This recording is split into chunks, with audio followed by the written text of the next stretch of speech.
From ABC 7, this is News at 7. Of course, it's a flesh-eating bacteria in the sense that it eats brain tissue.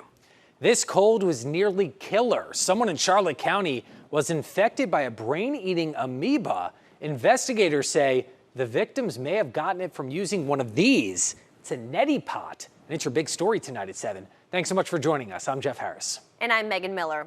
Let's get you some context here. Naegleria fowleri is extremely rare. From 2012 to 2021, only 31 infections were reported in the United States. Of those cases, 28 people were infected from swimming in water, and 3 were infected with tap water. ABC 7's Samantha Serbin is getting us more tonight on the health department's warning for you and how you can protect yourself from this rare brain-eating amoeba. Right here on the box, it says it not once, not twice, but 4 times. Warning, do not use unfiltered tap water. Scientists say putting unchlorinated water into your nasal cavity directly exposes you to potential infection. If you've got sinus issues, you've probably seen a neti pot before. It's used to clean your nose out, but if done the wrong way, you can get sick. Because that is the pathway for Naegleria to work its way into the cerebrospinal fluid in the brain. Naegleria fowleri, aka the brain-eating amoeba, health officials believe someone in Charlotte County contracted it through the same thing we're showing you now.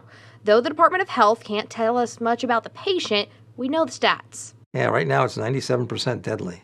What ends up happening is the infection overwhelms the body, and it's unfortunately it's highly dangerous and fatal. The CDC says cases are extremely rare, with less than 5 cases on average a year in the U.S. Most don't even come from the situation we're seeing now. The way that Naegleria fowleri enters the body and causes disease is actually through the nose. And so when we see cases, as you mentioned, they're often associated with lakes or rivers or ponds. We think that the most likely mode of transmission for those cases is actually that the water enters the nose forcefully when they're jumping, swimming, diving. Symptoms are much like meningitis: fever, headache, nausea, hallucinations. But we don't want to scare you. There are ways to protect yourself. Use distilled water when performing nasal rinsing. And so Naegleria fowleri can get into water in lots of different types of water. And that's one of the reasons that we recommend always using sterile water to perform nasal rinsing.